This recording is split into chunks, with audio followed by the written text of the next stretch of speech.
Is it possible that we are denying people potent and valuable medicine because of some politician with a stick up his ass? Microdoses do not get you high. High doses get you high. If you're feeling a little high, by definition, that is an overdose. Microdoses make your system run more effectively, more efficiently, reduce pain, reduce inflammation.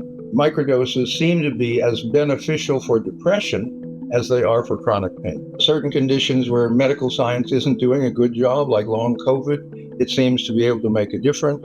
We're getting reports from dementia. A community investigation is what we've been forced to do because of the restrictions made, honestly, based on some very outdated and inappropriate perceptions about drug use in general and psychedelic use in particular. As far as we can tell from maybe 10,000 reports, it seems to improve the body's capacity to self-heal, which is, after all, what the body is really best at. People with trauma who can't get help, who can't afford help, can look at the possibility of taking a small bite of a mushroom to get some relief. Why wouldn't we want our government to support that?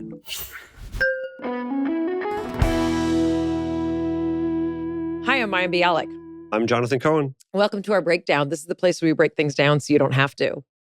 Jonathan, what if I told you you could live a life with an overall sense of peace? I like peace. What if I told you you could be less irritated with loved ones? You could feel more engaged in conversations? Maybe you'd like to feel excited about things in your life. Maybe you'd like to actually enjoy socializing or enjoy socializing without feeling the need to drink. Maybe you'd like to be able to focus more on what's happening rather than stressing about what happened in the past or what might happen in the future. What would life be like if you could enjoy things without needing to also have your phone, TV, or some other distraction at hand? What if you felt a desire to be more of the self that you believe you were supposed to be? What if you could experience less headaches? What if you could stop grinding your teeth? What if you stopped using food for comfort? If I answered yes to any of these things, I would barely recognize myself. If you answered yes to all of those things, what would happen? Today's episode is going to talk about something that in many cases is controversial, in many cases is illegal, but the risk to reward ratio for what we're going to talk about today is enormous and potentially transformative. You were hesitant to broach this topic. You didn't want it to feel like, here's the magic bullet solution. You've been sort of anti this trend when you've heard about the fact that Silicon Valley people have been using it to be more productive, and executives are using it to get into that flow state, and artists are using it in ways that they describe a burst of creativity and ability to drop into their creative state. But I may have had a change of heart, and you may as well. The it that we are discussing is microdosing. And we're not talking about just like going to a party, doing it crazy, eating chocolate that you don't know where it came from. We're talking about reasoned out, researched and well thought about intention. With protocols regarding the ingestion of teeny tiny amounts of psychedelic substances that do not get you high. Unfortunately, for those of you who want to get high, that's not what this is for. They do not make you hallucinate. They do not make you leave your body and end up in the ER thinking that you're dying. We are talking about microdosing in a reasonably thought out manner that involves an examination of data that has been collected in many cases outside of the bounds of what the government deems legal or appropriate. So we are not here to provide medical advice. We're not here to provide legal advice. We encourage people to speak to doctors and practitioners before engaging in any form of microdosing. Psychedelics are still illegal in many places. We are not trying to encourage anything illegal, but we are here to welcome James Fadiman, who has, for half a century, dedicated his life to the understanding of the neurochemical and psychological influences that we can come under when using psychedelics. And in particular, along with Jordan Gruber, they're going to be talking about the new world of microdosing and what it means for a variety of conditions that can be alleviated. So we are here to welcome them so that they can answer all the hard questions about, are we all just getting high all the time? Is anyone actually working on their issues? Is this a panacea cure? What are the dangers of microdosing? And what are the psychological dangers of actually feeling good? Do you have to take these things forever? What's the protocol? What does that even mean? Why is everyone talking about this? And is it a safe alternative to alcohol? It could also be an alternative to SSRIs and other medications that people are taking in this whack-a-mole approach to health, when really what's happening is that their basic systems are not functioning properly. They may be inflamed, and this may be a way to alleviate that. We're going to talk about the science. We're going to talk about the neurochemistry. We're going to talk about neuroplasticity and neurogenesis and what it means for a potentially new perspective on the way we view our health. So it's really an honor to welcome James Fadiman and Jordan Gruber to The Breakdown. Break it down. There you are. Hello. We're very excited to have you here. The rise in the interest in microdosing and the rise in the interest in general in psychedelics is something that, for those of us who live in Los Angeles, you kind of, just hear about at your local coffee shop. And it's become a larger national conversation as well. This book is absolutely the definitive guide. And I wonder if you can sort of start by telling us your mission. Obviously, you've both been part of this world for decades. What is your mission in terms of putting this book out the way you are putting it out, and why now? Well, the mission is obviously to share information in detail, maximizing safety and effectiveness for the quite remarkable wide range of conditions that microdosing helps. It doesn't fit the classic high dose world at all, and therefore it needs to have its own empire, so to speak, and that we are putting out the best information we have at this very moment, because the field is changing very quickly. And microdosing is, ingesting teeny, tiny, non-psychedelic doses of drugs that are psychedelics by classification and by their chemistry, that in many cases have been deemed problematic, dangerous, illegal, in many cases have a very bad reputation. My mother will be watching this and saying, these are a bunch of hippies, and I left that behind in the 60s. Why is that man wearing a collared shirt talking about this? So we're going to be talking about mostly microdosing of mushrooms, but also microdosing of LSD, which I promise is not as scary as it sounds. Maybe you can start by talking about the difference between microdosing LSD and mushrooms. Well, before we go there, I want to present you with a concept, which is that most of what people have done with psychedelics since the 60s and Aldous Huxley might really be a kind of overdose.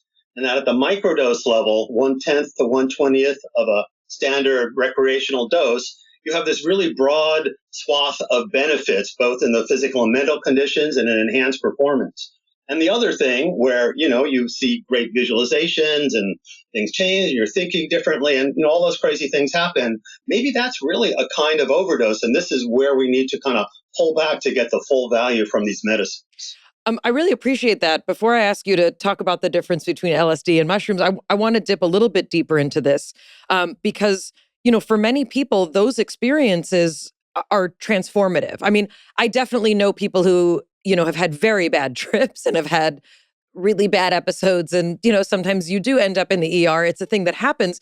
But also, can you speak a little bit to what happens at those doses that many people also find therapeutic, transformative? Well, I put in 40 or 50 years looking exactly at the high dose world, and have a book out and all the usual stuff.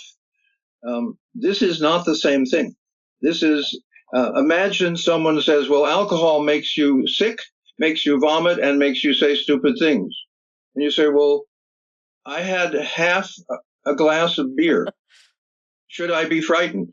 And I guess I'm talking to your mother now, right? And the answer is half a glass of beer is very different from a full fifth of tequila. Hmm. So when someone says, well, it's all the same, the answer is, no, it's not. We're looking at a different frequency, so to speak, in which the effects are different. The mental effects are less. There are no visualizations. There are no magnificent moments where God says, I have decided to speak only to you. There are no anacondas that eat you alive. All of the excitement of high doses are missing. Also, the transformative psychodynamic amazements are also missing. What we found that many of the improvements that people want in mental and physical health, they can have without all the fuss, without all the excitement, and without all the money.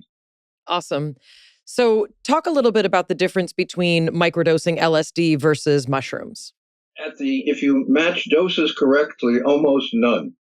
Now, that's from straight science. We have two wonderful studies, one that says there's no difference from all the physiological measures except psilocybin lasts less time, which we all knew. Another wonderful study took all the mental conditions they could imagine and found no difference between LSD and psilocybin, except that psilocybin didn't last as long.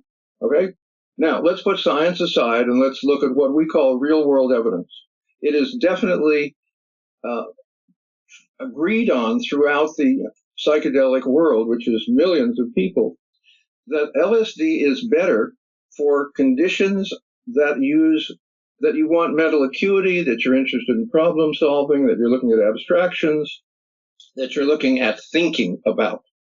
And that psilocybin is better for issues of emotional concern, of mental illness, and for things of what they would say of the heart. Psilocybin is from a living organism, and that might be an enormous difference. So another way to put that is that LSD is more of a non-specific amplifier. You can take it and go with it wherever you want to go. Psilocybin-containing mushrooms almost seem to want to teach you and heal you and give you what you need spiritually and emotionally. And on the pragmatic level, while LSD is getting harder to find and psilocybin-containing mushrooms are getting easier to grow and more abundant, there are a couple of with mushrooms, it's a little dicier because there are different cultivars or varieties, some of which have 3 times as much psilocybin in them as others. Also, it turns out that the health of somebody's liver and stomach and intestines affects how high they will get from the same amount of mushrooms. So it takes a little bit more working that out. And also, even with a microdose, which is a very small amount, between 0.05 and 0.3 grams or 50 milligrams and 300 milligrams. Some people have a bit of stomach queasiness, but there's a way to handle that by using lemon juice to put it in for a while, and that gets rid of most of that problem. It sounds a lot more labor intensive than I thought. When I was reading, it's like a tincture and the lemon and the thing. Like, I get why people just want to take an edible, smoke a joint. This is a little bit more of a precise science. Well, it isn't that it's precise. We're dealing with a living organism, and we're dealing with, when you buy apples, you don't say, God, it's really hard. I wish I just had an artificial apple. What we're looking at is that psilocybin is something that you need to know a little bit more, or you simply have to get it from a source which is trustworthy, which is no different than any other pharmaceutical or environmental. I'm trained in neuroscience, so this whole book, had me thinking about what's actually going on a neurochemical level. You have to kind of wait till you get to the end of the book to talk a little bit about what's going on. But are there different, can you talk a little bit about the difference between LSD and mushrooms in terms of substrates and what's being actually activated? Well, again, very little. There's very little difference. These are called classical psychedelics. It includes mescaline, which comes from different kinds of cactus, and there are other substances. The general rule of thumb at the microdose level, there's very little difference. And there's very little difference as far as we know, and we don't know much, from conventional science doing these comparisons. It's a very rare study that compares one psychedelic to another, perhaps because funding is harder to get. Mm-hmm. And we've had Rick Doblin on, so we've talked a lot about that. I guess, sort of my interest is, when you describe the different sort of states that you can be in with microdosing LSD versus mushrooms, that of course makes me think what's being activated, what system is being tapped into chemically. But we'll get to that a little bit later. Mayim Bialik's Breakdown is supported by AG1. Jonathan and I both have an AG1 buddy, someone who reminds us to stay consistent and helps us stay committed to our daily AG1 habit, each other. Research has shown that having a partner can significantly increase the likelihood of habit formation, which has worked for me and Jonathan in sticking to our health goals over the years. We love to make taking our AG1 into a little competition to see who can remember to take their AG1 the most consistently. Spoiler alert, it's him. Unlike other supplements that come and go, AG1 is a habit that actually sticks because you can feel the difference. For the past, 4 years that we've been using AG1, we know that we're giving our bodies the vitamins, minerals, and more that they need, supporting our whole body health, including gut and immune health. We've noticed major changes in gut health, like less bloating, improved digestion. Aside from the vitamins and minerals in AG1, it also has prebiotics, probiotics, and gut-supporting ingredients. AG1 can help support your energy levels, your skin health from within, cravings, and so many more things. Plus, AG1 is made with high-quality ingredients and no artificial junk. It's tested for over 500 herbicides and pesticides. When it comes to our health, we want something we can trust. That's why we choose AG1. With science-backed ingredients and real benefits we can feel, AG1 makes it easy to support overall wellness every day. And that's why we've been partnering with AG1 for so long. AG1's offering new subscribers a free $76 gift when you sign up. You'll get a welcome kit, a bottle of D3K2, and 5 free travel packs in your first box. So make sure to check out drinkag1.com/breakdown to get this offer. That's drinkag1.com/breakdown to start your new year on a healthier note. Mayim Bialik's Breakdown is supported by Lumi. I'm so excited to be done with winter. We had a pretty mild one here in Southern California compared to most other places around the world, but I'm looking forward to hikes, picnics, and just being outside more in general. The only downside with spring is that warmer weather plus more activity can be a recipe for feeling a lot less fresh, a lot faster. That's why I'm super happy to have started using Lumi Whole Body Deodorant, because unlike some other deodorants I've tried, it can actually handle anything.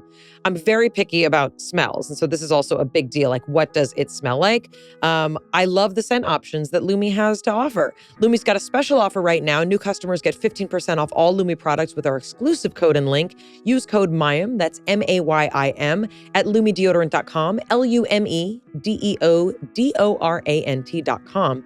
Created by an OBGYN who saw firsthand how normal BO was being misdiagnosed and mistreated, Lumi Whole Body Deodorant is safe to use anywhere on your body, as all of their products are baking soda free, paraben free, and pH balanced. Lumi's clinically proven to block odor all day. Their solid deodorant stick stops odor before it starts. Their sweat control deodorant controls odor and sweat for up to 72 hours. And their spray deodorant is aluminum free and ideal for hard to reach places. Choose from a variety of fresh, bright scents. I like toasted coconut. As a special offer for our listeners, new customers get 15% off all Lumi products with our exclusive code. Combine the 15% off with the already discounted starter pack. That equals over 40% off their starter pack. Use code Mayim for 15% off your first purchase at LumiDeodorant.com. That's code Mayim, MAYIM, at LumiDeodorant.com. Support our show, tell them we sent you. Smell fresher, stay drier, boost your confidence from head to toe with Lumi. Mayim Bialik's Breakdown is supported by Pretty Litter. Spring is in the air. Know what's not in the air of my house? A litter box stink. That's because we use Pretty Litter. It obliterates odors so you can enjoy all the wonderful scents of spring. Pretty Litter's non-clumping formula traps odor and moisture. It's ultra absorbent. It's lightweight, low dust. I call it no dust. And one 6-pound bag works for up to a month. Pretty Litter gives me peace of mind. It changes color to indicate early signs of potential illness in my cats, like urinary tract infections, kidney issues, and more. Since Pretty Litter ships free right to my door, I never run out. I don't have huge kitty litter bags taking up space. I don't have to go outside and lug those huge tubs from a store to my car and into my house. I hated my old litter. I hated everything about it. It was dusty, it was smelly, it didn't clump, it was disgusting. I've been using Pretty Litter for, I think, over 5 years. And the fact that it also changes colors to flag health issues like UTIs definitely gives me peace of mind. And my cats love it. Pretty Litter helps keep my house smelling fresh and clean. Try it and you'll love it. Go to prettylitter.com/break to save 20% on your first order and get a free cat toy. That's prettylitter.com/break to save 20% on your first order and get a free cat toy. prettylitter.com/break. Terms and conditions apply. See site for details. Jordan, you used the word high. Jonathan says I sound like an old Republican if I refer to this as high. Jonathan prefers me to call it adjusted. You're in an adjusted state.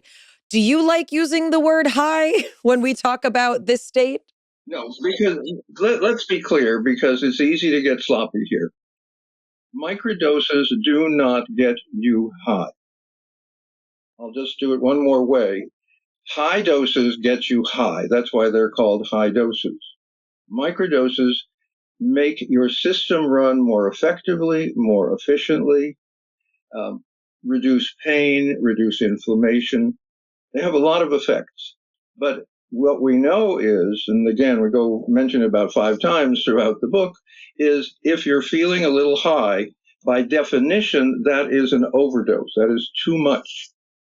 So it's more like you're on a little bit of coffee and you are aware of that. So when Jim first used the word subperceptual, which stuck and which everybody uses, that was a bit of a mistake because most people are aware if they're on a microdose. And this is one of the reasons the science is so hard to blind any type of psychedelic, including microdoses. So you are aware that you're on a little bit of something, but in my own case, I can tell you, because I'm not only speaking theoretically about microdoses, I very much know the difference if I'm on just below the threshold or just above. And I can kid myself, but I can tell because I get distracted and I want to do fun things, and whatever I was doing might not be the right focus anymore. So Jim is exactly right. You're not high, you're not inebriated, you're not experiencing any major changes of consciousness, any strange mental ideations or visuals or any of that. If you've done that much, then it's too much. And that's really the thing about microdosing is, for the most part, less is more. If people try more than the recommended range, it's not going to work for them. And all the incredible benefits that you see and all the health conditions and all that, those are mostly experienced by people who are very conservative and are doing, the Fadiman protocol. That's a day on and then 2 days off. And after 7 or 8 weeks, you take off a couple of weeks. And so for microdosing, it's being conservative and not wanting to be high and not doing that where, the best results seem to come from. I want to take a step back to someone who is somewhat new to the conversation. Maybe they've heard about the term, they've never tried it before. They may never have had a psychedelic experience, not that, and I know that they're not related per se.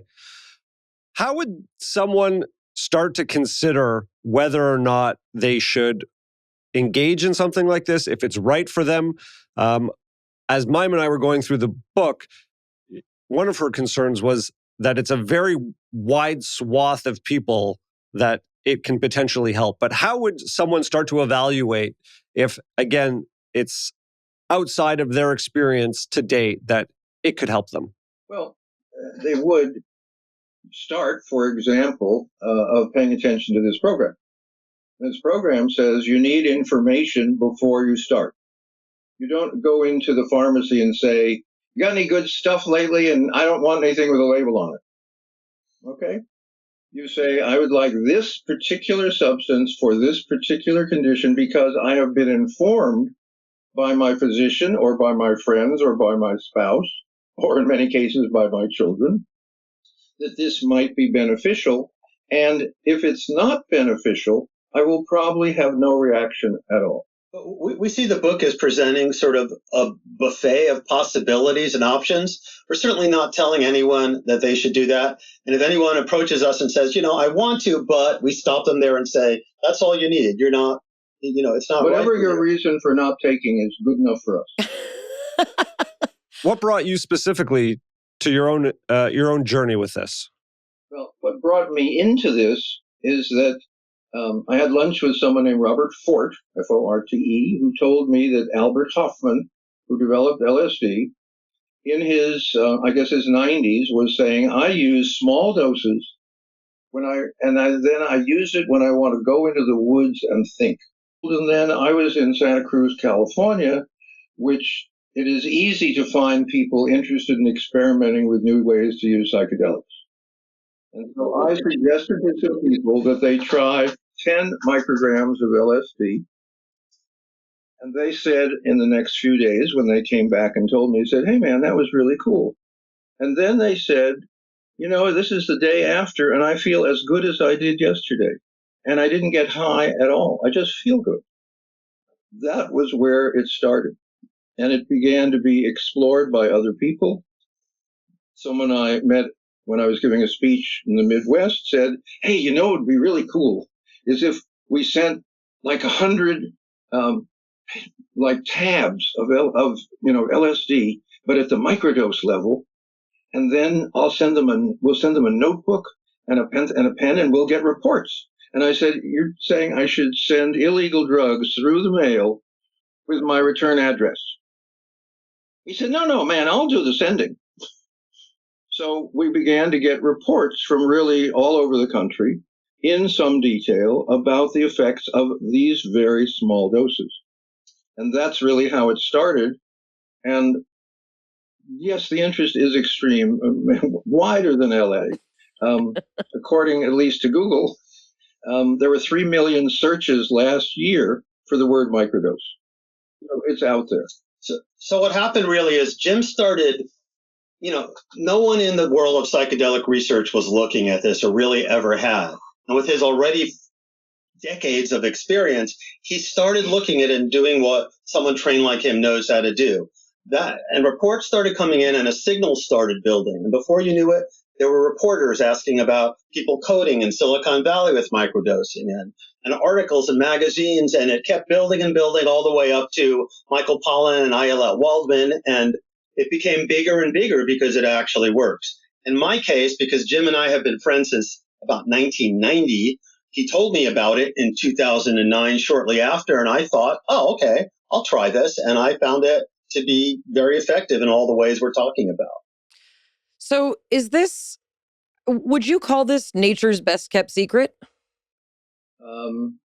If I was looking for a title for a good magazine article, I certainly would.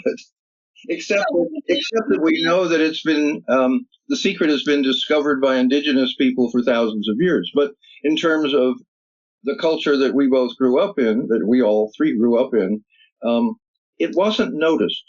It wasn't noticed because the high doses are extraordinary, and extraordinary both in their effects and that millions of a gram can do anything. They are the most powerful substance, certainly for mental effects, ever discovered, and that took the spotlight. And that also took lots of my career because it was so exciting and my own life had been transformed. So that microdosing is remarkable in once you kind of strip away the excitement that we're now expressing, it's very uninteresting. You just feel better or get better. You stop being depressed. Your neuropathy doesn't hurt as much. Certain conditions where medical science isn't doing a good job, like long COVID, it seems to be able to make a difference. We're getting reports from dementia. And one of the major scientists in England, David Nutt, said of it, anything that has that many, reported effects, I'm very suspicious of. And what we said is absolutely right, Dr. Nutt.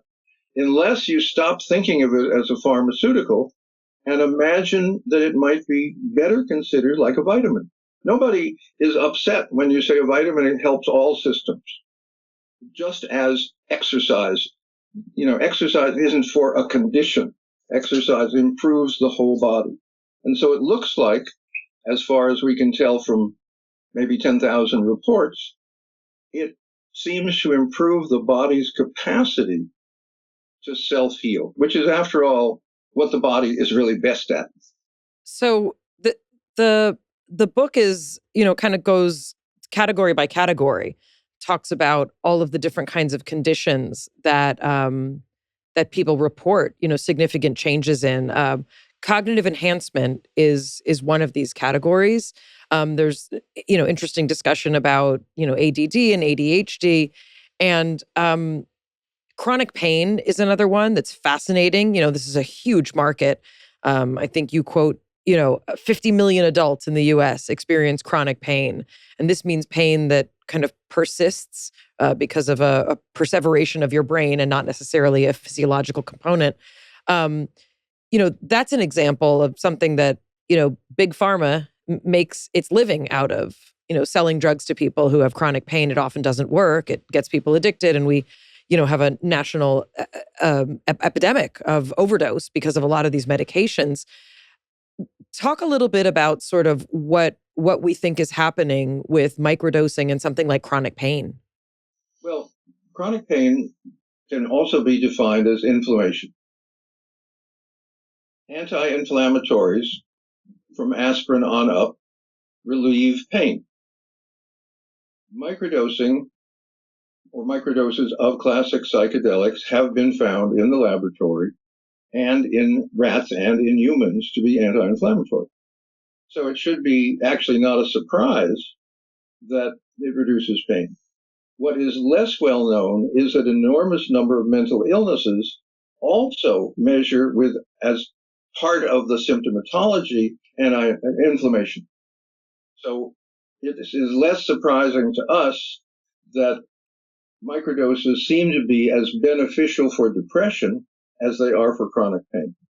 I found the depression conversation kind of the most compelling. And, we talk here a lot about medications work for some people, they don't work for others. We had Johan Hari on, who obviously has a really fascinating and well-researched perspective. We've talked about placebo effect. We've talked about the problems with the classic SSRI studies.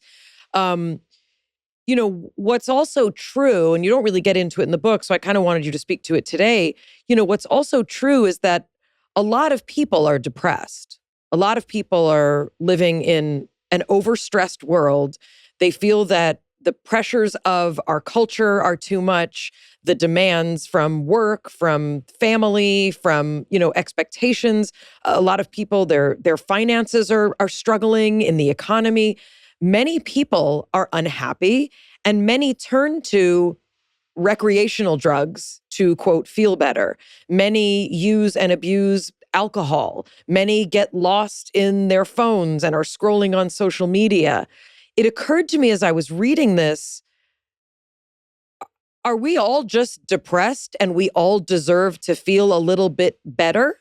And this is a better solution than being put on a drug like an SSRI that might not even work? Well, I talk about what I call a risk-reward ratio, which is what's the risk of taking a microdose versus, say, an SSRI. SSRIs, we already know the risk. You've spent lots of programs on them. It's a lot. In fact, if you read the little 8-point stuff you get at the pharmacy that tells you all the different ways you can die if you miss a dose, it's scary. Microdoses seem to have remarkably few additional effects, which are all called side effects. And they have, for most people, in many conditions, improvement because they're anti-inflammatory, etc.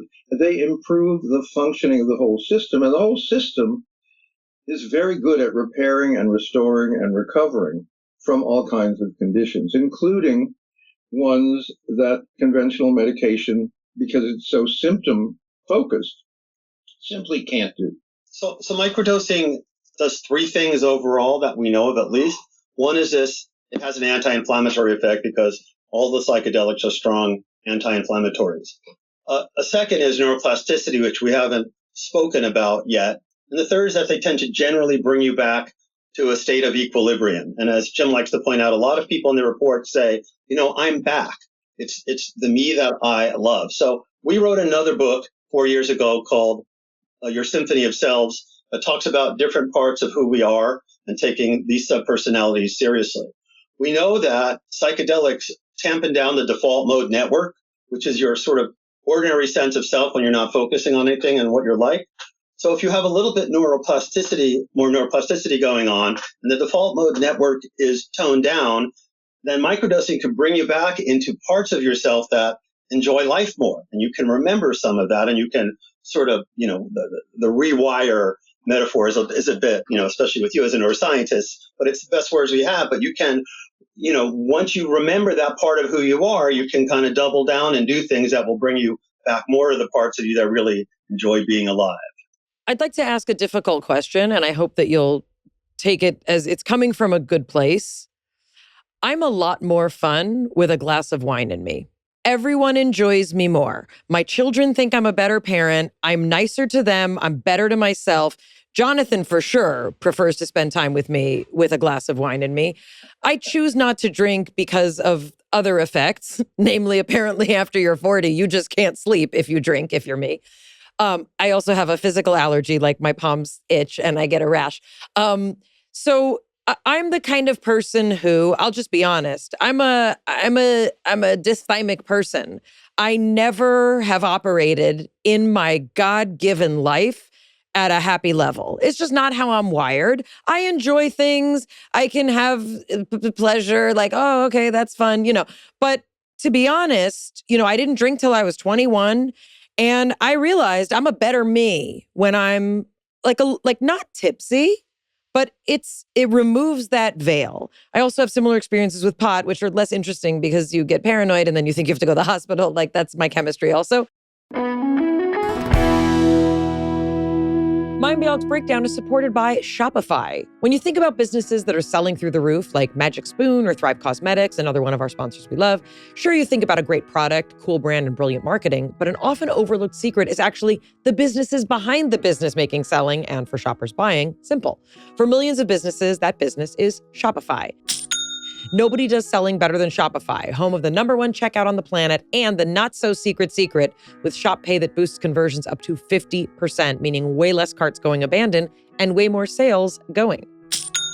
So if you're into growing your business, your commerce platform better be ready to sell wherever your customers are scrolling or strolling, on the web, in your store, in their feed, and everywhere in between. Businesses that sell more sell on Shopify.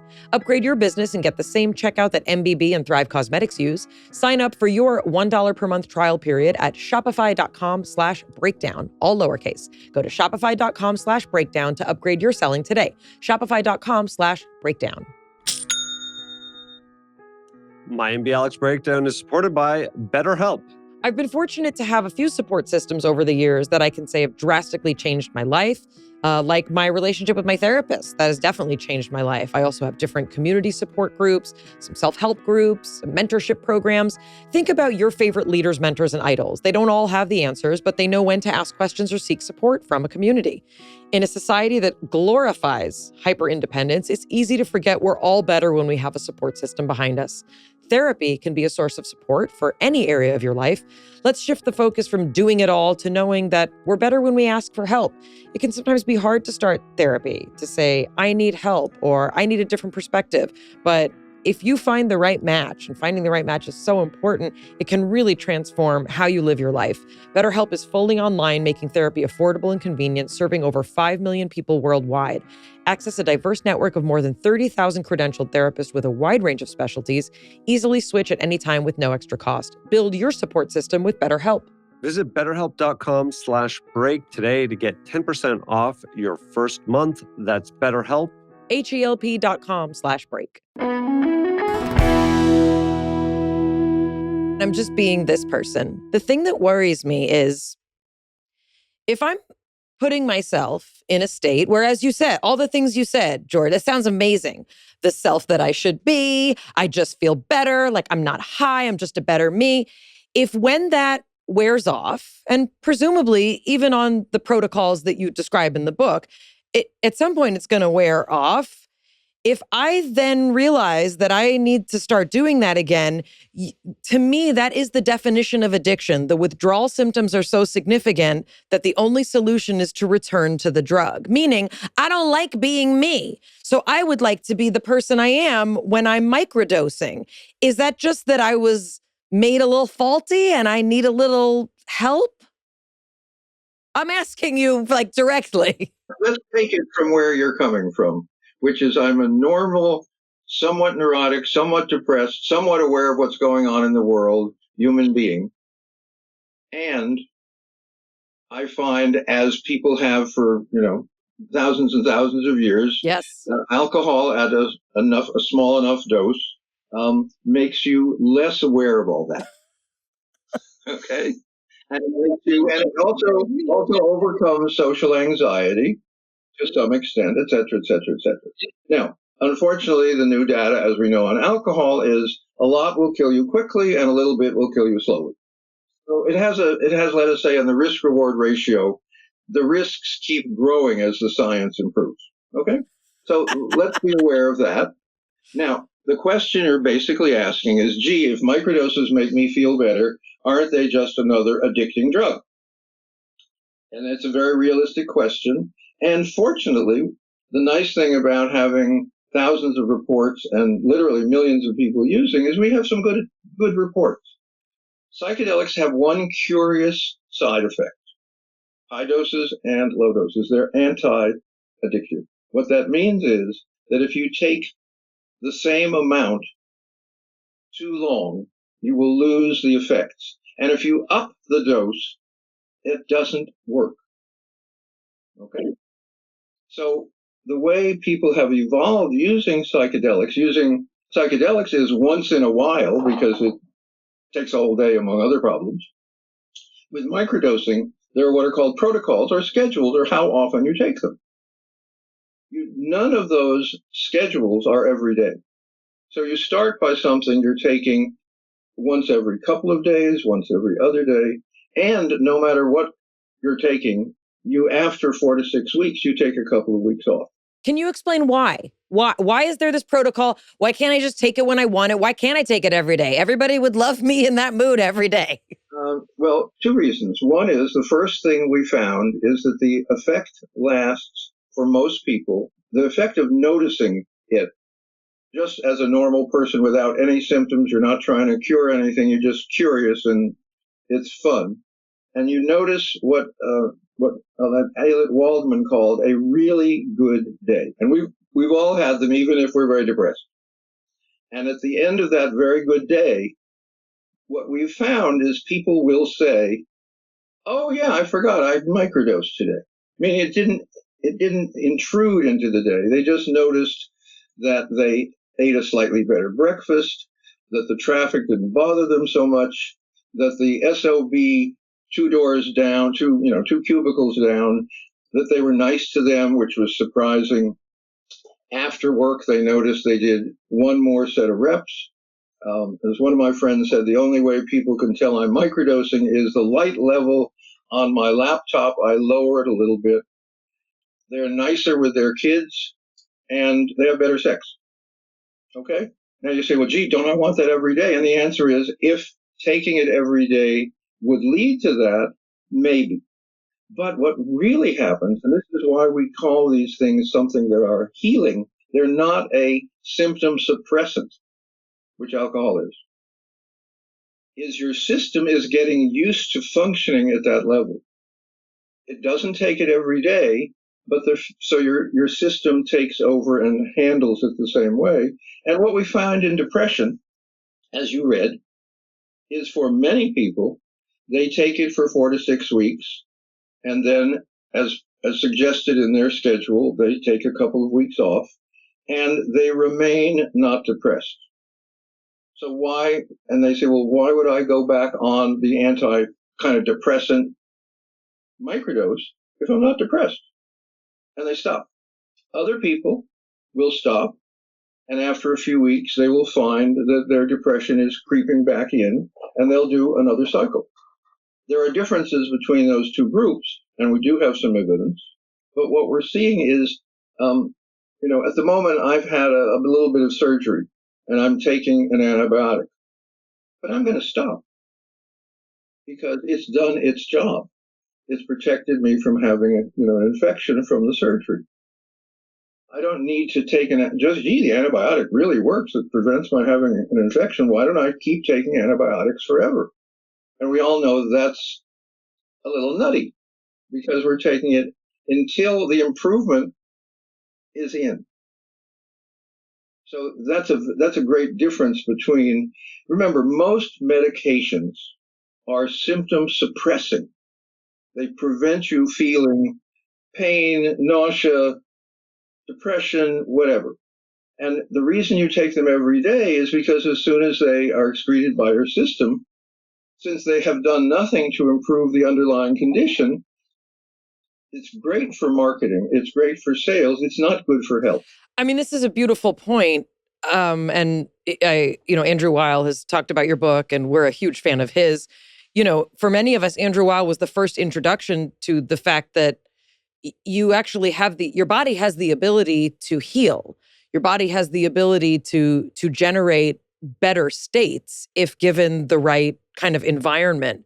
So I think this is a really important aspect that, I've, for most of my life, was put on one medication or a dozen others, to try and fix, right, all of the things.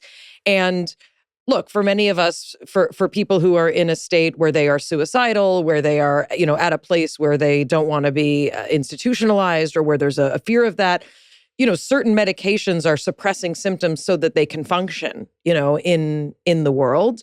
But I think this is a beautiful point that most psychiatric drugs are literally looking to lower the presentation of symptoms. But unless there are tools that are learned, when you take away that medication, they weren't designed to reprogram the environment of your nervous system. They were designed to stop you from having symptoms. Very nice. I like that. And, an allied point is that most of the people that we know who microdose over the long term end up taking less and less, not more and more. Okay, so I'm gonna bring up another hard thing. I'm bringing up all the hard things, but you're both doing great. I'm sure you've had worse challenges. So that this is like a thing now, that like everybody's taking mushrooms in their chocolate. When you go to parties, it's on the side table. This blew my mind. Like, what is happening? I have a kid at Santa Cruz. I know there's things going on there. I know things are going on. Many people are doing this in a non-clinical, kind of therapeutic way. Right. So I want you to be judgmental of those people on my podcast. That's why I brought you here. Okay. Those are people who want to go to a party and feel better and socialize better and not say things that they are condemned by everyone else for the next 8 years and not get sick and throw up on the way home. Those are bad people. Okay? We should allow them to not make themselves healthier. And what I know, and I know this is Los Angeles and I love this, it's now microdoses are often now served at weddings in the Los Angeles area. 100%. Because if you've ever been to a wedding, and we all have, and we all know that someone got drunk at the wedding and we don't want to talk about it, and it was probably a relative of the bride or groom, and it was awful. Okay? A lot of people have figured out that if you go to a wedding and you simply have something that makes you a little more sociable, a little kinder to yourself, relaxes your muscle tension, reduces your shoulder pain, relieves your headache perhaps, allows you to get off your antidepressant medication. And at the end of that evening, your system is not only normal, but a little better than normal. And you will, again, the data is fairly clear, you will probably sleep better. And you will not regret that you went to the wedding. I mean, I find weddings insufferable, so I would just want an edible. It will be better if you go to one where nobody is is no excessiveness. So is microdosing the new alcohol? No, because the old alcohol was based on that you wanted to get right to the place where you still thought you were having a good time and people thought you were smart and not slip over So you notice as you're lying on the floor that maybe you aren't as smart as you thought you were. I mean, alcohol is a intoxicant. It is something that blurs capacity. Nobody says, I'm going to take the LSAT, the exam to get into law school. I want to relax during that, so I'm just going to drink a lot before I go. Yeah. Okay. Because what we know is it lowers cognitive effectiveness, using some classy words that nobody cares about. Okay. If instead, and again, we have lots and lots of experiences in our files of students saying, I used to get B's. Now I microdose. I take better notes. I'm even willing to listen to the worst of my teachers. I get PowerPoints faster, and I'm getting A's. That's not terrible. And I'm off of Adderall for the first time since my parents put me on it in high school so that they could get me into a better college. What do we think is happening to improve cognitive enhancement in that way? Is it literally just the anti-inflammatory properties? No, we know that microdosing improves, we have a new term called neural complexity. A friend of ours named Connor Murray is doing some tests with that, and it's shown certainly that microdoses work to do that. We know it enhances neuroplasticity. We have brain scans, and we have blood flow, and we have BDNF markers. We know all of it that microdosing is similar, but at a much lower, similar signal, but at a lower amplitude. So, what's neuroplasticity? It's the ability of neurons and populations of neurons to wire with each other differently and in new and different ways. So it's really kind of like your brain and mind are being opened up a bit, and you can literally make more connections. And we're just at the beginning of understanding how this works. I did some heavy science reading last summer and learned that there's 6 or 7 different ways that neurons connect to each other. Radio waves is one of them, little packets that go through and move through. It's not just what we've all been taught, although that's really true too. So if you're having more neuroplasticity and you are focused in taking, and using it, you in effect, have more cognitive capacity available. So we have a term called flow. And flow means that space when everything is working as well as possible in your mind. Writers hover around the possibility of it because suddenly they get through the piece.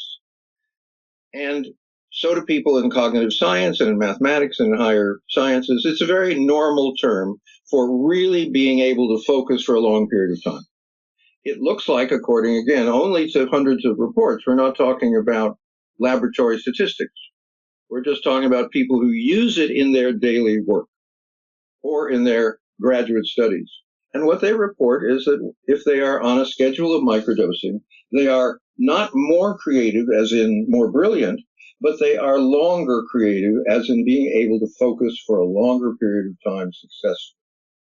So we're not changing the kind of IQ level, but we're changing the amount of capacity that you put towards a problem. And we're also changing the ability of people to be in the part of them, the self again, going back to your symphony of selves, that is able to get into flow and that is really good at focusing and being creative. They can kind of land in that part and stay there.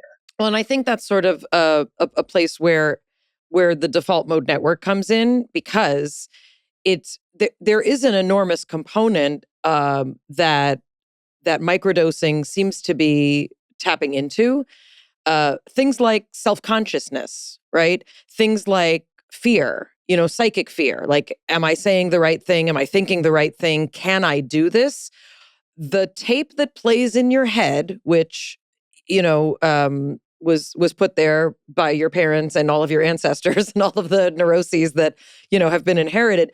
The script that is playing in your head all the time when you're in your most insecure, your most fearful, if that gets to get quiet, right? And at a microdose level, if we're able to quiet down that default mode network, but maintain cognitive accessibility, creative accessibility, what you're doing is you're allowing flow to happen without that self-consciousness, the fear, the insecurity, all those voices in your head. So this is sort of the magic, fulcrum point that microdosing is placing itself at. What if we can quiet that default mode network and increase, and just to sort of elaborate, and Andrew Huberman, who is a friend of ours, as it were, he talks about this, and you put it in the book. It's not neurogenesis per se. It's not even necessarily neuroplasticity. It's a catalyst for neuroplasticity. What it looks like is you're increasing the density of synapses. So you're allowing for more connection. You're increasing the dendrites, the dendritic spines. The places that connections happen are increased. There's also spinogenesis and dendritogenesis, the creation. And again, it's like putting more. When you think of, SSRIs putting more serotonin in that synaptic cleft, this is more of everything. You talked about increasing the BDNF proteins. Also, you didn't mention, it's in the book, upregulation of genes that are associated with plasticity and synaptogenesis. So you kind of have this whole system that's wiring itself for more connection. The things that people talk about at higher doses or at overdoses, as you say, are things that are sort of manipulating your sensory experience. In many cases, people do experience that as clarity, right? The sort of higher level clarity that you get. But what microdosing is offering is a micro clarity, which, if anyone's ever been in the flow, what if you could recreate that more often? It's potentially phenomenal. It might make you a billionaire in Silicon Valley, because apparently that's what they're all doing. Well, and this is why we think, or at least I think, that in every creative and athletic endeavor that you can name, within 5 or 10 years, it will put people at the cutting edge, and if it's competitive or not, who are going to be working with microdosing. And one more point is that psychedelics seem to suppress the mechanisms that normally keep entropy in the brain to a minimum. So there is an upwelling of energy, and there may be more and new and different connections as this is going on. Now, let me be, as Jordan and I, he's better at being theoretical, and I'm better at telling other people's stories. And the one that comes, we were talking with Ben Greenfield a couple of weeks ago, and he said he'd been interviewing long distance runners. These are the people who run 100 miles, and I don't even understand them at all, but I'm very impressed. And it is now well known, according to Ben and his guest, in the ultra marathon world, that microdosing is almost a necessity, because it allows longer runs. And then Ben had a whole wonderful biochemical explanation of the fat is metabolized at a different rate. Why you want to run so much? That's what that God gave us. God gave us mushrooms.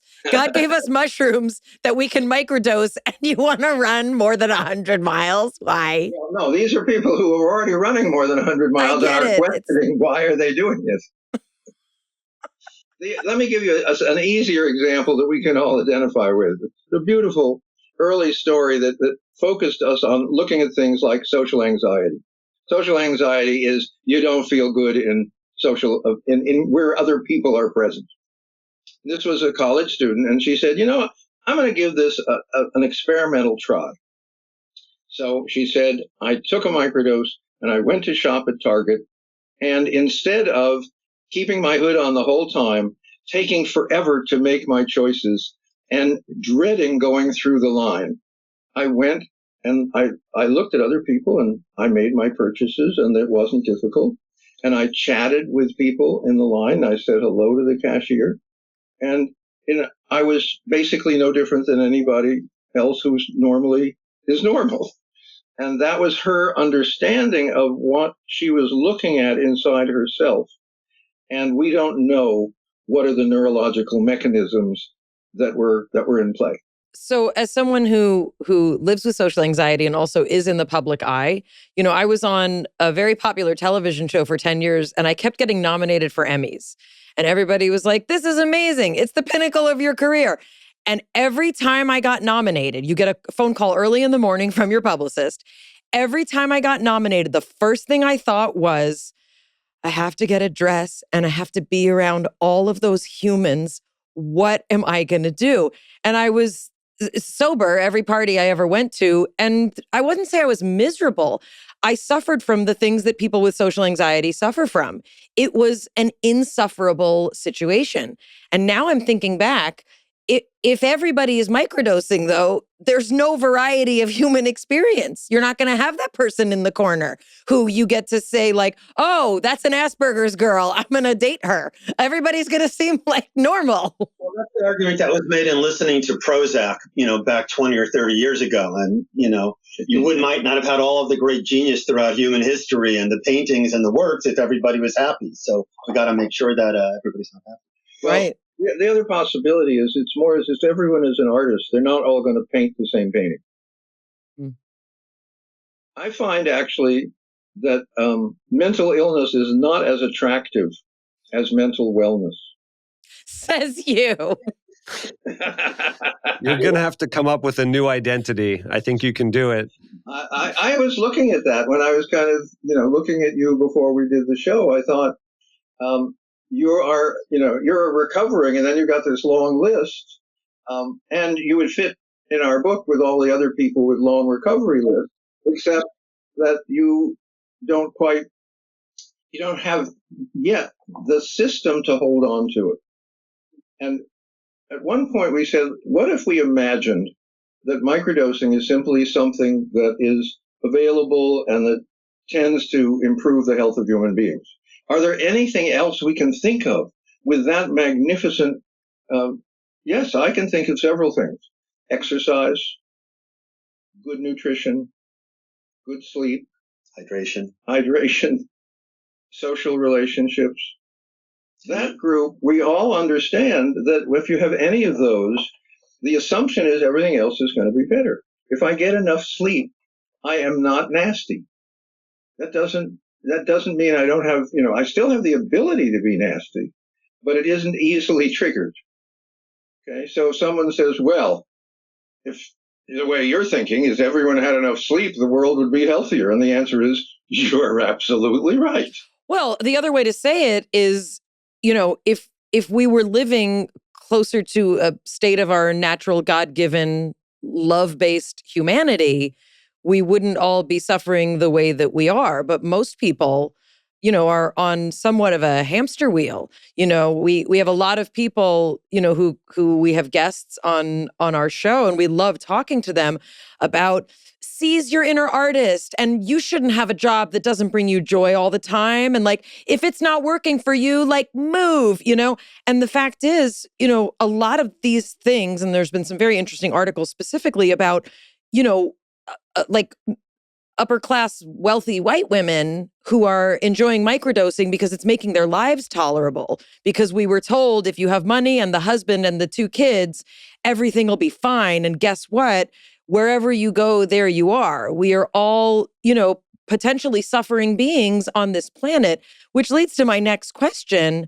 You talk about, and I think it was your quote at the end of the book, nicer people increase hope and possibility. And this notion, from the origins of our understanding of LSD research and the government clamping down on that, the way I've heard it described is, happy, enlightened people are very hard to make go to war, right? And my parents were anti-Vietnam documentary filmmakers. Like, I come from a civil rights background and like peace and love and all the good things. But many of us lose hope in that. Can you talk about this aspect of it in a way that doesn't just feel like, let's all get stoned? No, there's very simply, and I'm quoting Paul Stamets, because he says it very simply, people who've used psilocybin are nicer. He doesn't say they're terrific. He doesn't say they radiate peace, love, and goodwill. He just says they're nicer. And what comes to mind is I have a couple of kids who have kids, but at one point I had a 3-year-old, and I'm working in this little teeny part of almost a closet in my house with a typewriter. And she comes in, and I gently let her know to get the hell out of my space. Okay? And she goes, and I hear her ask my wife, is Daddy tired? Okay. Which is, she was aware that that wasn't normal behavior with her. And therefore, she would figure there was some reason where I was off of my better self. So if microdosing allows people to be on their better self more often, it is a remarkable shift. And remember, we've had remarkable shifts in science and in medicine. Remember, the great breakthrough in hospitals was not medication, surgery, or anything, or equipment. It was washing your hands. And the person who originally suggested you should wash your hands was basically beaten out of the profession. So we're simply saying, here's something which has a pretty good risk-reward ratio and doesn't seem to hurt people. And if they take too much, they simply understand and see that. And therefore, we're reporting real cases with real people in real situations because we think that's actually the end state of any breakthrough. It isn't when it's good. The antidepressant people who do have a problem of second-rate drugs never have long-lasting reports of people using it for years and years. Those of you who are on antidepressants have been told by your physicians, if this one works, and if it doesn't, I have others that are incredibly similar, you're on it for life. And you say, well, what are the effects over 20 years? And they say, well, gee, I ran a Google search and there isn't any. None of these companies that sell you the medication have any long studies. No, what they now do is they add another medicine if your SSRI stops working. Right. They give you, it's an antipsychotic. Side effects. Exactly. But it's like we'll keep, stacking it. And old people have some amazing number of medications. And if you kind of go down the list, 3 out of 10 are to handle the side effects of 3 of the others. The symptom suppression model is incredibly good economically. It's not ideal medically. When you've broken a limb and you get a cast, and that works better. It's safer than your own arm. But at some point, the point of the cast is not to wear it forever and not to get new casts when they get old. The point is to allow the body to do natural healing, and then it's absurd to keep wearing a cast. That's a beautiful metaphor. And we've seen that the medical industrial complex has no financial incentive to help people heal on a long-term basis or build up their underlying resistance to disease. We saw it during COVID. We didn't hear anything about vitamin D, health, exercise, sleeping more, building your immune system. All we heard was prevent it at all costs and take a vaccine, which is highly financially beneficial to the manufacturers of those vaccines. So in terms of an approach, I think we're very much in alignment. We do want to figure out what is the best way to build underlying health and resilience for everyone, because we know that each one of our systems will improve if we do that. How does someone go about figuring out what their right dosage is? Because as you described, we want to avoid the psychedelic experience of psychedelics. And I assume everyone is a little bit different. So how do you go about finding that right sort of sweet spot from a dosage standpoint? Well, this will not surprise you, but it's different in everyone, and it's different at different times in their life, and you need to find out. At the risk of a very silly metaphor, how much ice cream is a portion? None, because I'm lactose intolerant, but keep going. Oh, that's fine. Okay. And there's all kinds of weird things that people like I don't think anyone would like that you can eat.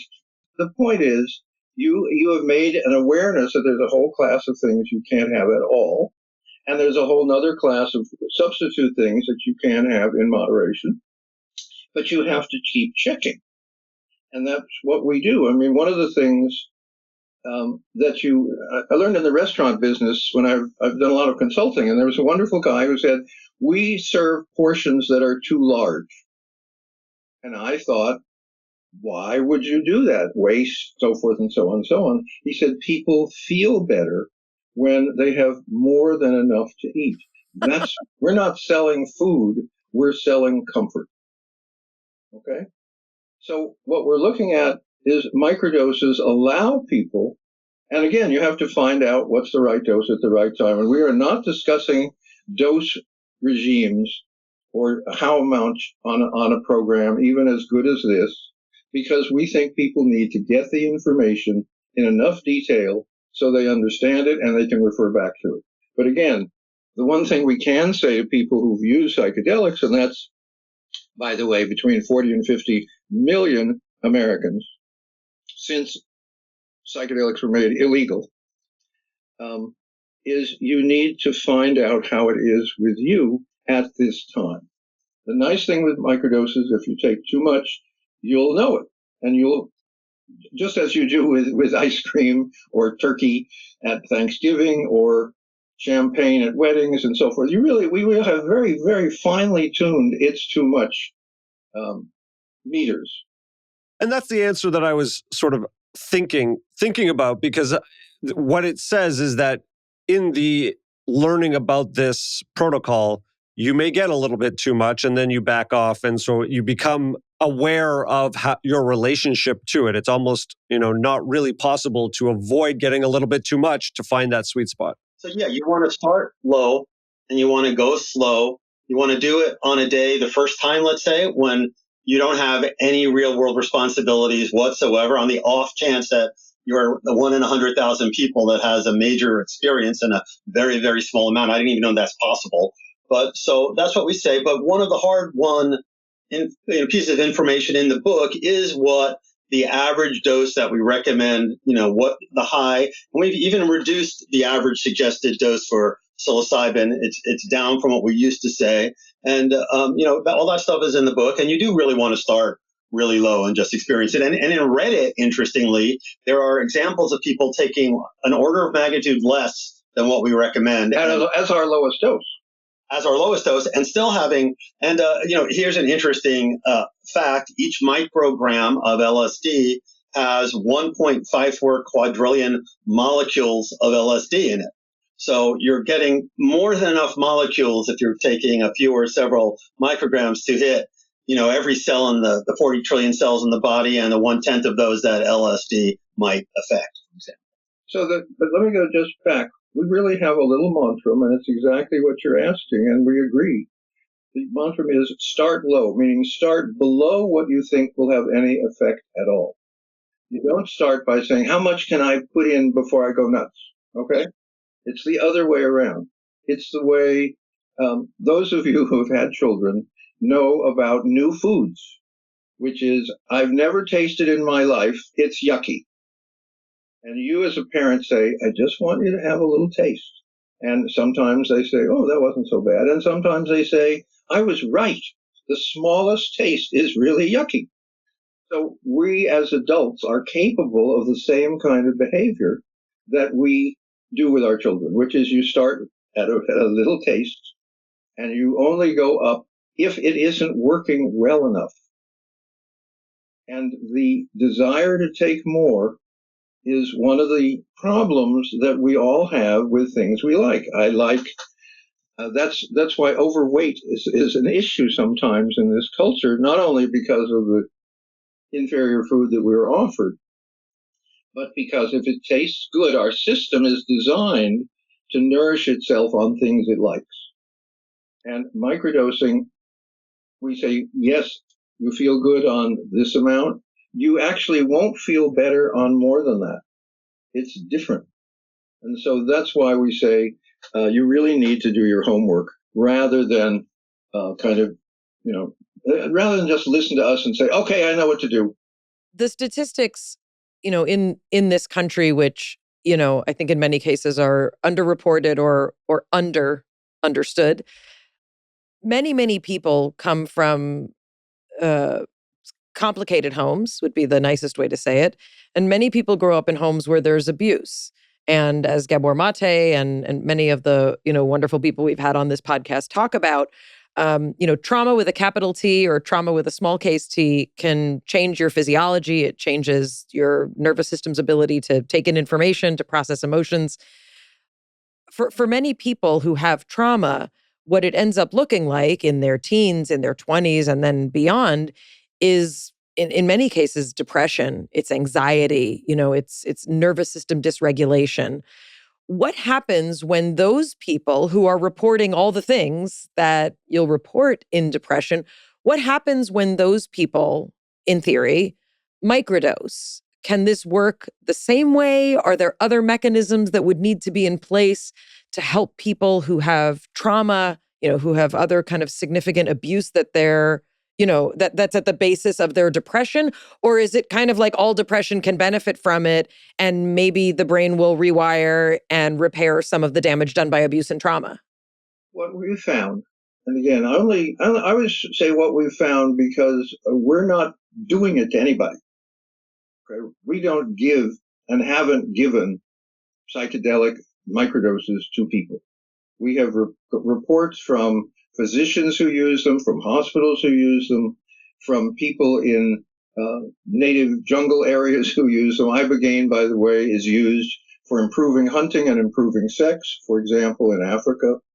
Okay, so we're dealing with a lot more information than you get from a scientific study, which deliberately limits what you can get. Okay, so what we're seeing for hard conditions is some likelihood of, if not improvement, feeling a little better. In some cases, we've had miraculous individual cases, many of which we talk about. And in one of our few numerical look-ats, which Woman's Phi Corp worked with me for some years, and we had a group of 1,500 people from around the world who wrote us before they microdosed and after a month of microdosing. So we had pretty clean data. And what we found with depression was that about 80% of them reported a major improvement. Now, understand, these weren't a normal group of depressed people. They were all treatment-resistant depression, because if an antidepressant was working, they wouldn't show up. So we're looking at the group that isn't doing well, and at least with depression, they're doing better. Now, we don't have a breakout of people with trauma, because again, if you listen to Gabor Mate, that's all of us. So it's a little hard to distinguish. But if you said to someone in severe trauma, do you think more sleep would be helpful? Improving your diet, would that be helpful? Getting enough exercise, do you think that would be helpful? It won't touch the trauma, okay? But it'll give you as much capacity to work with the trauma as possible. And then microdosing apparently seems to work at some of the mental illness symptoms. Now let's take something harder than trauma, which is PTSD, okay? Maxo trauma, okay? Remember, we're losing more soldiers every day who are getting the full treatment from the Veterans Administration, and by God, they try to do the best they can. We're having, more suicides than we lose in war, okay? Now, we also have veterans groups who are going off to other countries where they can get legal psychedelics, and they are high dosing successfully, and we have a lot of reports. We also have a few reports from a single study that we report on, it's not our study, of some individuals who microdosed solely, and their PTSD diminished sufficiently that they weren't calling themselves PTSD patients. Now, it's a small group, but what it says is when you have a small group in botany or astronomy or geology, you get incredibly excited because there's someone, okay? If one person, for example, with multiple sclerosis gets better with microdosing, that is incredibly exciting. If you have two people, then, you've already changed the nature of how you treat the condition. So what we're looking at with trauma is we don't know enough to say what level of trauma will be helped to what extent. But we do know that on that risk-reward ratio, people with trauma who can't get help, who can't afford help, etc., can look at the possibility of taking a small bite of a mushroom to get some relief and maybe some improvement, and maybe the improvements will last. if you do identify as someone who leads with trauma, then you might want to work with a microdosing coach or a microdosing informed or a trauma informed therapist, because you know that you'll do better. People who like working with coaches and therapists, and they definitely should do this. And the other point, once again, goes back to your symphony of selves. You may be more aware of the part of you that is normally feeling good and feeling bad. You might even, have more memories, I suppose, of what's going on. So the ability to be in and feel your different selves and to be in the right self at the right time and to move yourself is also relevant. Yeah, that's a beautiful point, because, also not to speak about connectivity necessarily in the neuronal, component, but if you're making more connections, if you're able to make more connections, in theory, we could be talking about placing yourself in an environmental milieu where you are able to access more healing modalities, even feeling more positive or hopeful, which is something that we know will happen from microdosing. Feeling positive or hopeful can be the thing for some people that tips them into trying something new, having more consistency with treatment. So I really think that's a very hopeful way to frame it. So thank you. I'm also thinking of Ellen Langer right now that Andrew Huberman Yep. just interviewed, and we talk about her in your Symphony of Selves, and she brought those people back to those environments when they were young and happy, and all of these amazing changes happened for them. I want to ask you, a question that we talk about a lot when we talk about even the use of psychedelics at high doses. We talked about it with Rick Doblin. It's something that we do talk about a lot, and it really is, kind of in the cultural vernacular right now.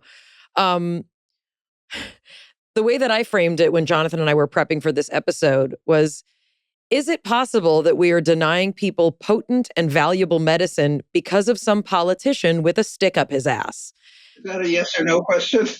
It can be, but I wonder, I said to Jonathan, if there's a possibility here, for all of the things that we're talking about, why wouldn't we want our government to support that? Why wouldn't someone want people to have access to this? And, as a scientist, like, I will first speak to the notion of like, oh, do we have, double blind studies and all these things?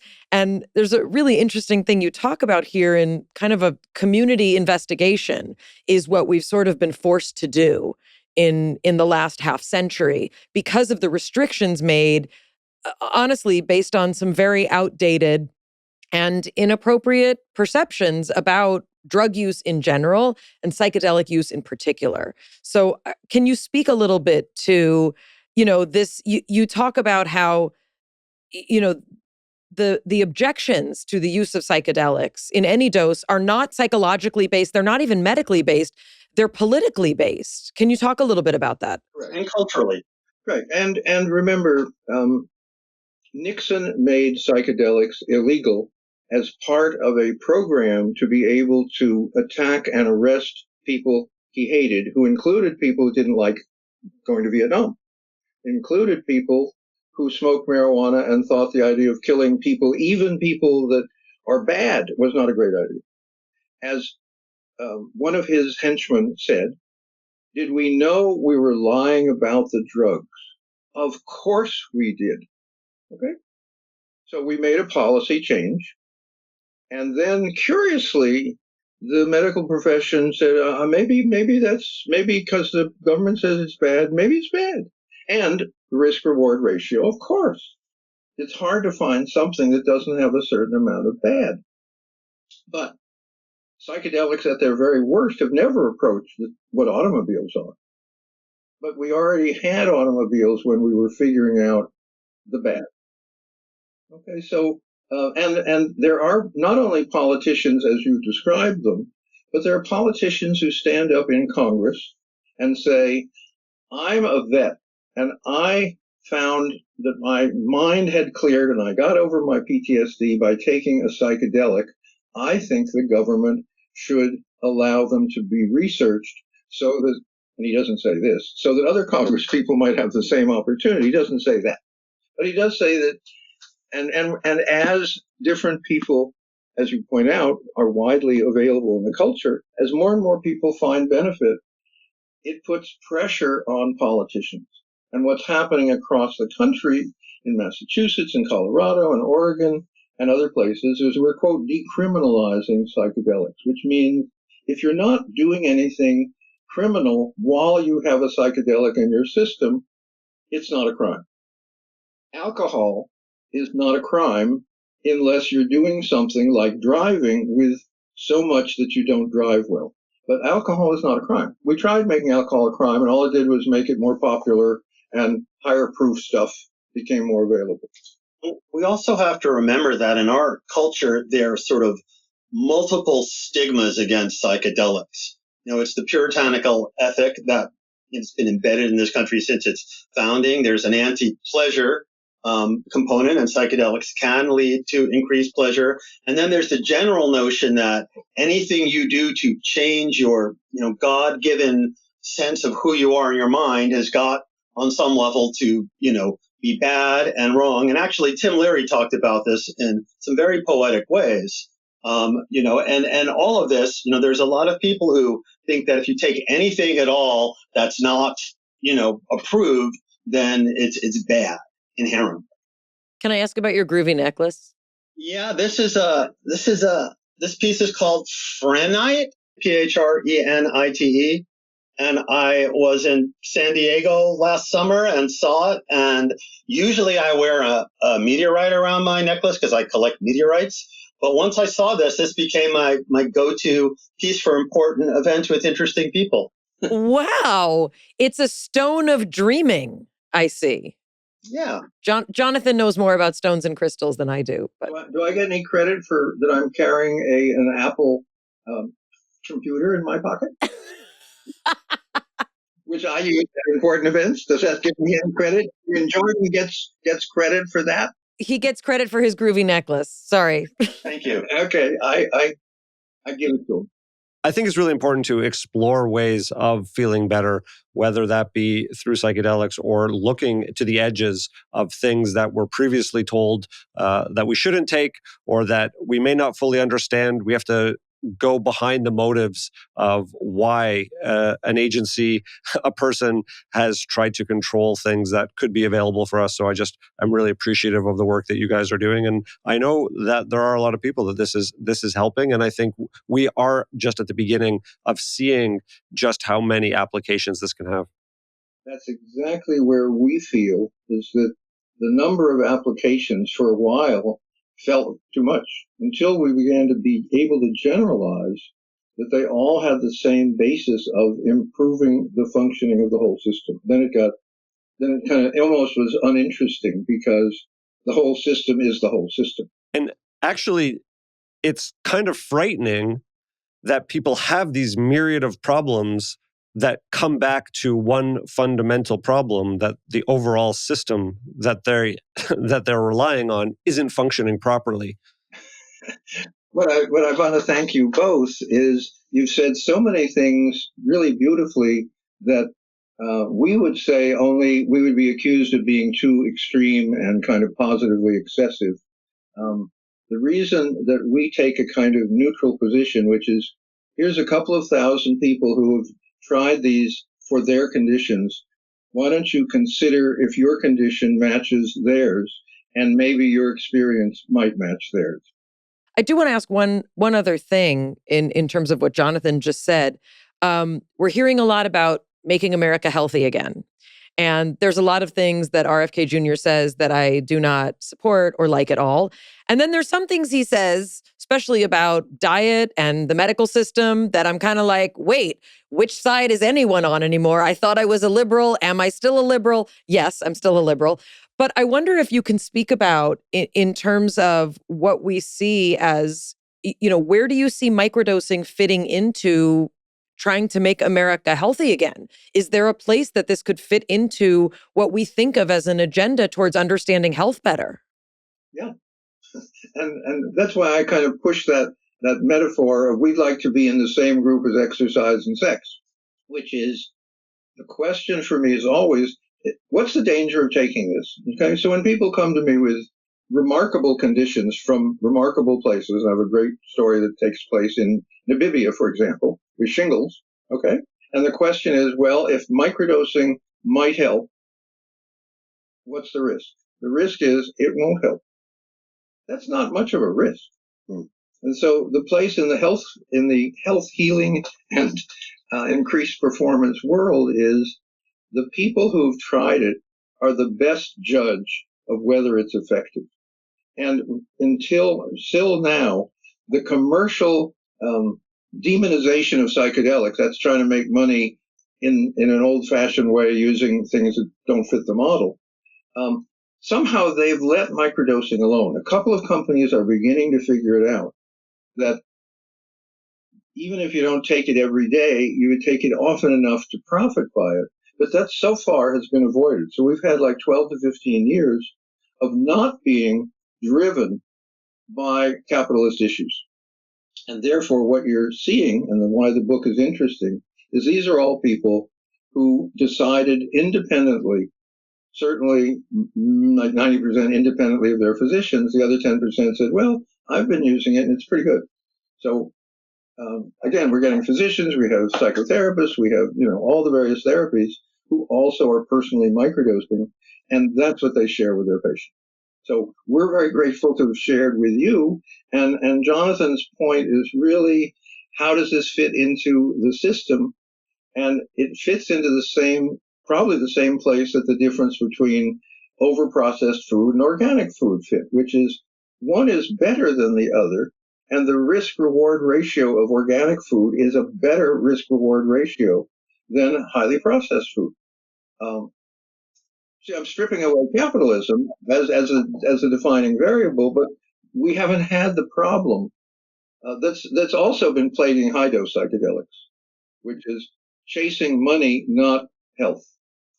And interestingly, in Canada right now, there is like a stage 3 equivalent of at-home LSD for depression study. So there are ways that governments are going to be working this in. So you have the general anti-psychedelic thing and illegal we have to get through. And you turn out that there are a lot of people who are very pro-psychedelics who don't like microdosing because it's not what they're into. It's not what they study. There's not a lot of money to be made. It can be done by, we say in the book, everything you need to know is here. Although if you like coaches and therapists, you should work with one. But you don't, Jim likes the analogy that it's like Frodo. It's like a hobbit.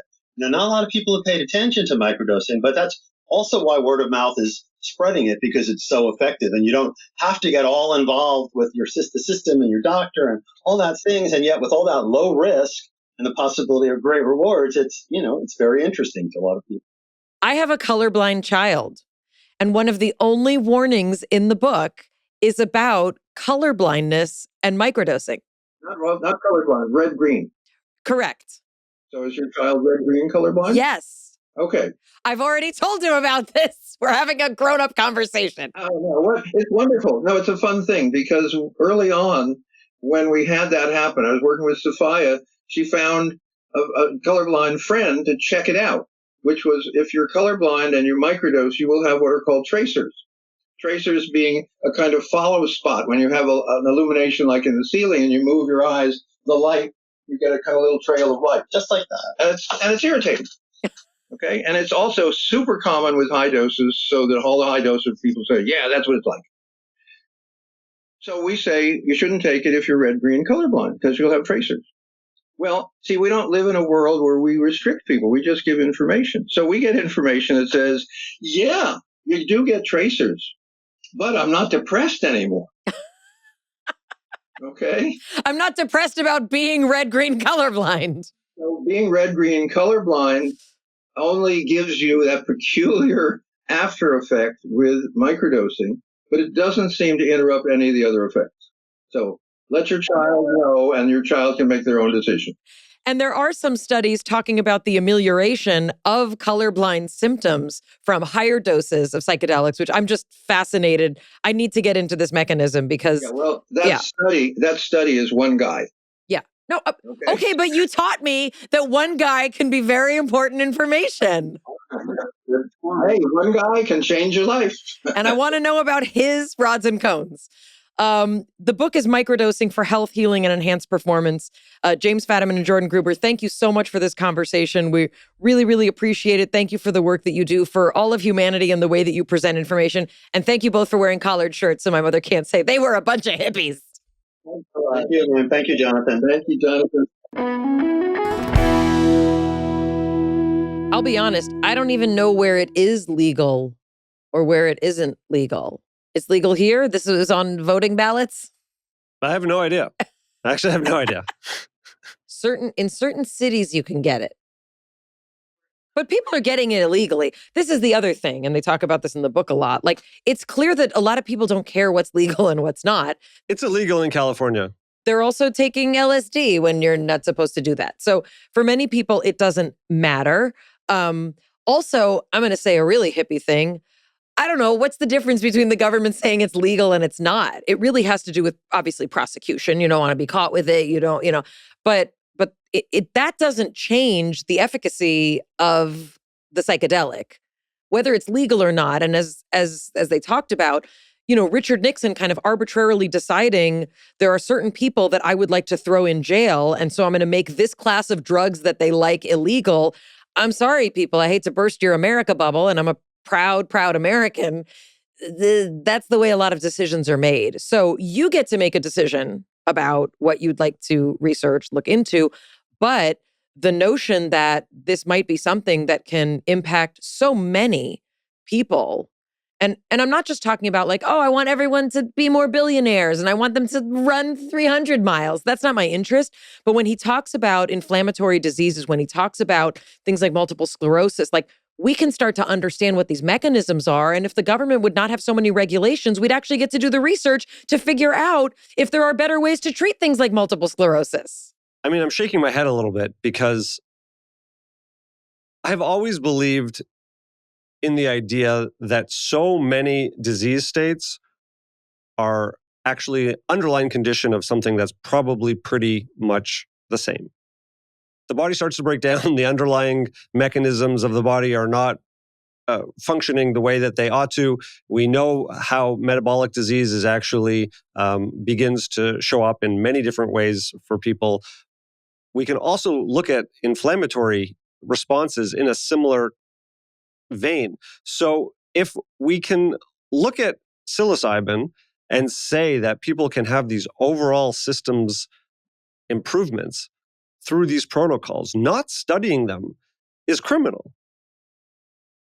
Because what you're doing is you're reinforcing the medical industrial complex and protecting pharmaceutical approach to well-being, which if you need pharmaceuticals in certain scenarios, they're life-saving. Absolutely. Western medicine is a fantastic intervention if you need it. But the lack of preventative care, well care, helping people's systems function properly, research into optimizing system function before you get into a disease state where you need those types of medical interventions. Not doing that is really a massive disservice to humanity and keeps us stuck. There was an article 3 years ago in the Journal of Neuropharmacology. This is a big one. This is like a legit journal. And it opens with, many of us think of images of the Grateful Dead and their fans tripping out, when you think of psychedelics. But what is true is that certain psychedelics may represent a new class of small molecule, highly bioavailable anti-inflammatory that is steroid sparing and efficacious at sub-behavioral levels that can be used to treat and prevent a variety of inflammatory related diseases and conditions. And inflammation is one of these words that like everybody started hearing and they feel like it's overused. That's because it's the cause of many, many things that are wrong with your body. Google examples of inflammatory diseases or conditions. Chronic pain in many cases has an inflammatory component, right? A lot of muscular pain, joint pain, psychological pain, inflammation in your gut. We talk about the gut-brain connection.